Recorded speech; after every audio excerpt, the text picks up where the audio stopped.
Hey guys, welcome to It's a Nerdy Thing, and today I'll be discussing and suggesting you some of the happy reads which will lift up your moods during this quarantine, because I know sometimes it can be dull and depressing and some you feelings. So this quarantine I'll be suggesting to you some of the books which will lift up your mood instantly. First author I'll be suggesting to you is Paul Coelho. Of course, he is legend and he has written some of the best books in the world, and of course my favorite is The Alchemist. So I'll be suggesting you 3 books by him. I have read Brida also, but it's sometimes a bit dull or something, that is why it's not on the list. Otherwise, Alchemist, highly recommended. So The Alchemist is about a shepherd who dreams about something, and it's the story about him. We follow a shepherd who follows his dream. This book teaches you a lot. It's very motivating, and at the same time the story is very intriguing. You will just read it in one sitting, and even if you're not a reader, I would highly suggest this, because the writing style is very simple, very beautiful, and you'll learn so much from this. The book is around 160 pages approximately, and from this book you take 160 lessons of life. So it's very important, one of the most important books in the world. Highly recommended. Second book is the Flowing River by Paul Coelho. So this book is unique in its own way. I'll tell you why. This is not a novel or a novella. It just contains some short stories, and this is basically a collection of Paul Coelho's writing, essays or articles or short stories which he has written. So this, as you can see, there's a list over here.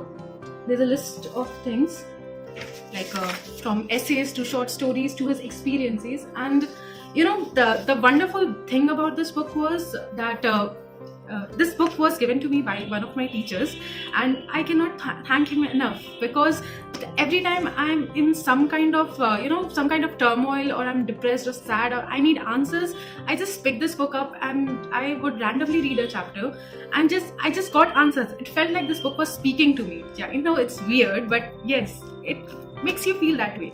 It's very special to my heart, very special. Highly recommend it. If you're not a reader, and if you like non-fiction type of reading, or even if you're a fictional reader, because I'm not someone who is a non-fiction reader. I personally don't much drift towards non-fiction things, but this book, classic. Third book by Paulo Coelho is 11 Minutes. This book is a gem. I'll just read the first line and you'll get the essence. Once upon a time, there was a prostitute named Maria. Wait a minute. Once upon a time is how all the best children's stories begin, and a prostitute is a word for adults.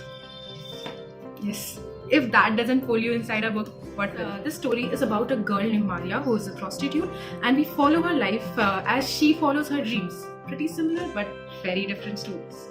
The premise of this book is similar to Paulo Coelho's Alchemist. The color is also quite similar, whatever, but yet very different. These 2 books, the premise of the book might be similar to The Alchemist, but the stories are very different, and it is sort of an adult book. Obviously we are following a prostitute, so it's an adult book, and it is also a love story, but yet we follow Maria and her experiences throughout the book, and how she grows as a human. That's very intriguing, that's very special. So next author that I will be recommending to you is Rainbow Rowell. Rainbow Rowell writes very fluffy, nice, feel-good, heartwarming books Fangirl. First we'll discuss about Fangirl. It's one of my favorites, just favorites, because reading about being an introvert, when you read about an introvert, you just relate so much, way too much. Fangirl follows the story of Kat and Ren, who are identical twins.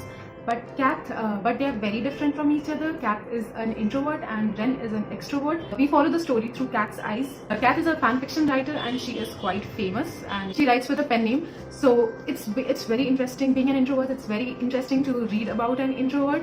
Kat feels like a very relatable character, and the story, everything about this book is so heartwarming. So all the good things in a book. It's fast-paced. As the story revolves, we see how Kat and Ren evolves and grows in their life. So highly recommended. It's a very easy and simple read. Don't go on the thickness of the book. The second book that I would like to recommend by Rainbow Rowell is Eleanor and Park. This is a love story, name signifies, and this is very different but yet very cliche and very cheesy, but yet it brings a smile on your face and all the butterflies. It will give you all the first love feels. Very good. Like I felt that I was like Park was my first love ever, and like that was the feeling. The writing was very compelling and flew through this book. Amazing. As opposed to Fangirl, over here we find two point of views, like Eleanor's point of view and Park's point of view. Opposed to Eleanor, who is very vibrant and to the eyes, like you can just catch her in a crowd. Park dresses in black t-shirts, headphones, among the crowd. He wants to make himself invisible. Somehow they connect, and that's amazing. Thank you guys, that's it for today's video. I hope you liked it. If you liked my channel and if you like the content of my channel, do like and subscribe below. If you need any recommendations or book reviews or any kind of video you like me to make, do leave in comment section below. I would love to read and know your opinions. And any healthy criticism, do comment below. I would love to read it. Namaste.